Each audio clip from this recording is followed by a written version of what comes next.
Hello there, possible listener. Before we begin, I'd like to preface with a few words about what I do here. For a while now, I've been interested in movie reviews, specifically the ones that are harsh towards the movie in nature. Usually I never shut up during a movie and make fun of it actively, so I decided I could make fun of movies here, and no one could really complain when I talk during a movie. Today we will be watching something very close to my heart, Werewolves of the Third Reich.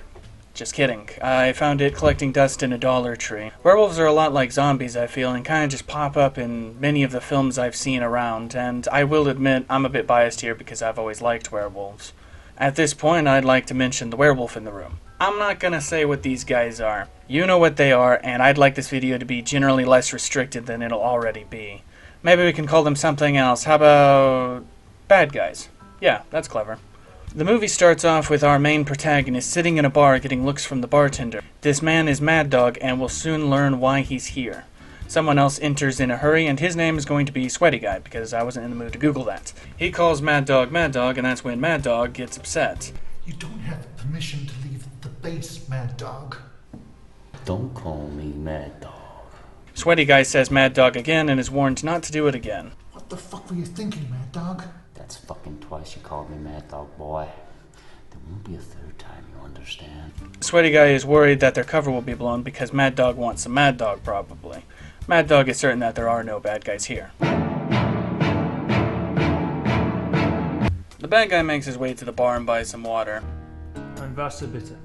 Maybe I'm just weird, but I feel like drinking water is free in most places, though he did ask for a lemon, to be fair. The evil, water-drinking bad guy makes his way over to Mad Dog and the gang, and informs them that alcohol is evil. Man sagt, Alkohol ist das schlimmste Feind des Menschen. You know, I've barely gotten 3 minutes into this, and I can't help but be amused every time I see Mad Dog do his tough guy face. Bad guy takes a seat, and the tension is brought to a simmer with a budding romance. Peach, große Titte. Yes? But before such love can blossom, however, Mad Dog makes like my racist grandfather and equates Germans to all bad guys. I'd rather not be speaking in Nazi tongue now. The longer this goes on, I feel like I'm watching Inglourious Bastards. Mad Dog happily informs the bad guy that he didn't join for any moral reason, but in fact he just wanted to kill some bad guys. With diplomacy and love out of the window, and sad to say, the bartender was a surprise bad guy too. The good guys win, and Mad Dog knocks out the surprise bad guy before promptly shooting Sweaty Guy in the leg. I mean, to be fair, he did call him Mad Dog like 3 times. What is his real name? Well, according to Google, it's Murphy. I mean, he'd probably be less pissy if he would just tell people his name. The next scene opens up with... Is that a fucking middle school? I think it's supposed to be a camp. No, not that one. Within moments, we meet Ilse Koch. I think I'm saying that right. My name is Ilse Koch. Which, when I initially watched this, I didn't even know who the fuck that was until I did some searching out of curiosity, and fuck do I regret that. This woman, sometimes known as the bitch of Buchenwald, Buchenwald, among other accurate names, was a real deal sadist that skinned Jews and made lampshades with their skin. Fuck. She's dead, by the way. We are all here to serve the Third Reich. Seems like your average company trust-building exercise to me. Well, if it isn't Palpatine himself. Kinda talks like him, too. You have a breakthrough in your research at Camp 7. He's speaking with none other than Josef Mengele himself, also known as the Angel of Death, which is a much cooler title than he deserves, as he was responsible for deadly experiments on prisoners in Auschwitz. This video, however, is not about him, nor the crazy move before. No, this is about werewolves, and Cunt here has just stolen a serum that will merge man with wolf, which I find a little funny considering Palpatine's probable views on mixing.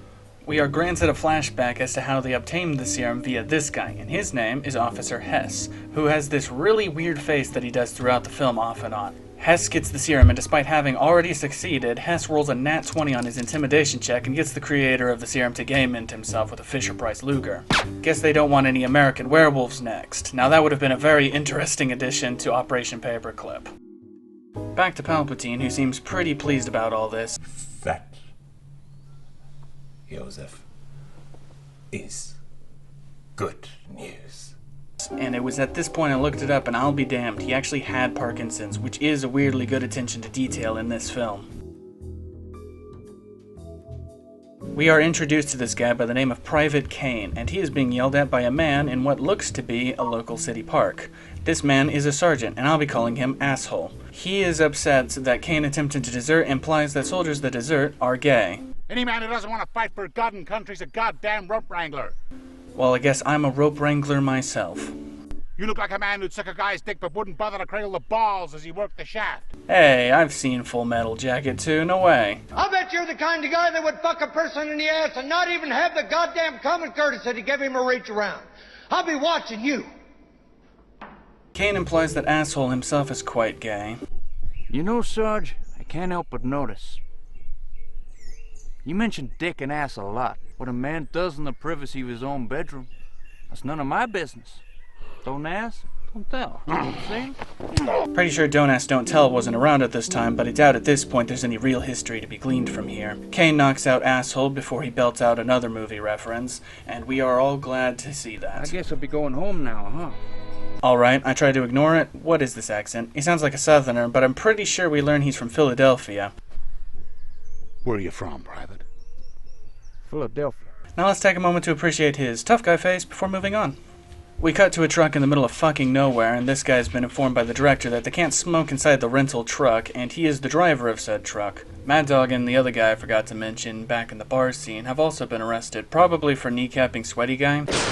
We see Kane being led to the truck by Sweaty Guy, who is limping like that one kid who really wants to get you in trouble. Where did he get Kane from? Have they been walking for the past 10 miles from that city park while driver guy here inhales 3 packs of smokes? Kane is put in the truck, and with our fully assembled party giving each other fuck me eyes for a bit, I shall introduce them. You know most of them by now, so I'll just detail this guy and who he is. This is Reggie, and Mad Dog makes a reference to a song that won't be released for about 30 more years.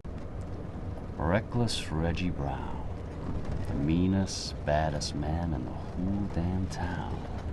Reggie shot up a camp of bad guys until they surrendered and was unfortunately the victim of racism. We chartered a military bus to pick us up, but there wasn't enough room for the Germans and our officers. So the staff sergeant told me to give up my seat and walk back to base. So what you do? Goodbye, Dad! With introductions out of the way, we have the whole gang here. Mad Dog, Mad Dog's friend, Reggie, and Kane. The scene ends with the truck moving on, and we return to the middle school where Yosef is playing with brains like my weird father, and involves some poor bastard in his weird hobby.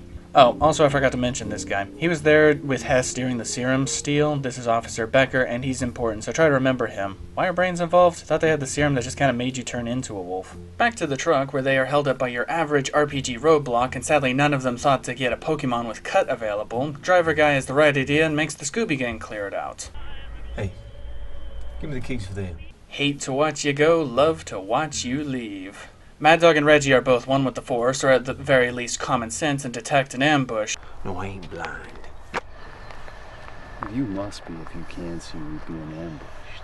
Bad guy spawns behind them because any other explanation isn't much better. They're in the middle of a fucking empty field. Where the hell did he come from? Have these guys turned to highway robbery to pay for Palpatine's physician? Driver guy gets got, making this a very amateur robbery. Do you feel lucky? Hey, I watch Dirty Harry. You've got to ask yourself one question. Do I feel lucky? Well, do you, punk? Hey, that's not a Luger. Mad Dog's friend and Kane get the jump on one of them and a fight breaks out, and as heart-wrenching as it will be to hear, Sweaty Guy is dead. Why are we still here? Just to suffer? The remaining robber attempts that whole look behind you trick before getting shot. Mad Dog spits the nut out of his mouth while Kane engages in some general looting. After all, Skyrim taught me that it isn't stealing if they're already dead. Our party does a few more tough guy faces at each other before fucking off into the distance for a straight 30 seconds, which doesn't sound long until you force yourself to watch this movie. Upon first viewing, I didn't really catch this, but the movie has decided that Yosef and Ilsa... fucking cat... Upon first viewing, I didn't really catch this, but the movie has decided that Yosef and Ilsa are married, which is not historically accurate, as Yosef was currently married to Irene Schubein, and Ilsa was married to Karl Otto Koch. They have a little couple spat over him being late for dinner, and it's just so funny to me that Yosef fucking Mengele, the Angel of Death, is put out because he missed out on beef for dinner. It was beef. This is like a really weird fan fiction. We find out that Officer Becker, hope you remembered him, is getting the bang of Buchenwald. He's worried they'll be caught with their Ilsa cocks out by Yosef, and I shit you not, within less than a minute of screen time, Officer Hess is here to take him to Yosef. Can you see where this is going? You know, the guy who plays Becker doesn't have the worst acting, to be honest with you.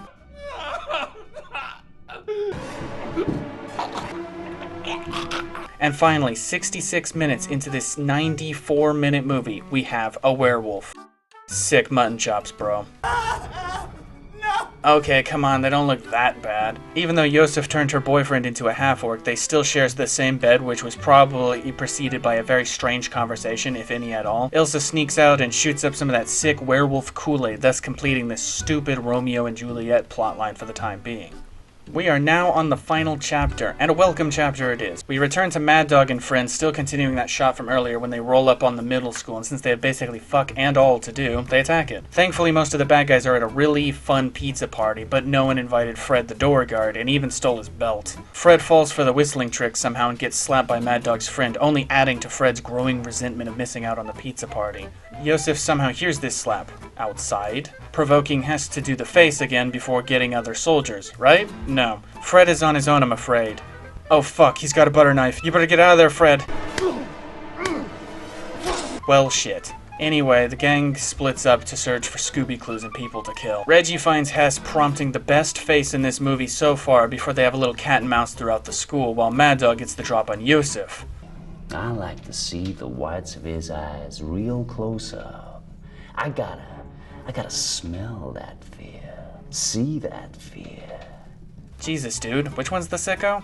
Mad Dog loses a pointless quick draw and Mangler runs away. We return to Hess, who's in the running as the new sweaty guy when Reggie cuts him out of the competition. This, however, doesn't stop our boy Hess from making one last face. Holy shit, a machine gun. I never thought I'd live to see it. Mad Dog's friend clips through the wall like that one asshole to get a jump on Machine Gun Man, and Kane wants to fistfight the man who ate everyone else at the pizza party.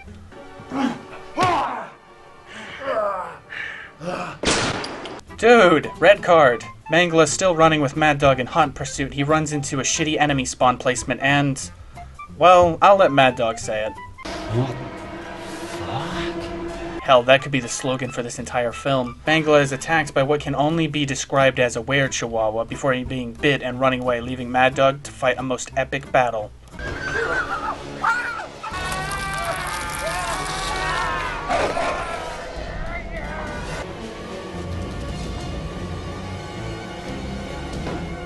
Thank God he kept a hold of his standard-issue dynamite with alarm clock attached. Mad Dog gets lightly nommed on before Reggie exploits that one werewolf weakness we all know. That's right, headshots.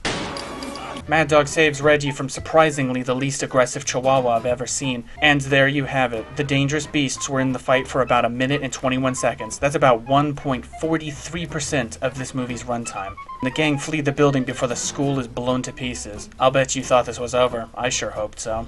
Mangla has hung up his Luger and gone to the simple Farmville life. However, before he can waste his money on Farmville cash, we discovered that Mad Dog hunted him down for 30 years, which means it's probably the 70s now, and perhaps Mad Dog's references might make sense now.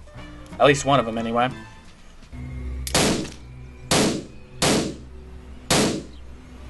And there we have it. Now that it's over, I'd like to say that as funny and stupid as this film is, I have no ill will towards anyone involved in this film. I'm sure they had fun in a lot of ways, and I can see that they put quite a lot of effort into some of these scenes. I'd recommend checking it out if you have nothing better to do. What's a good way to close a video?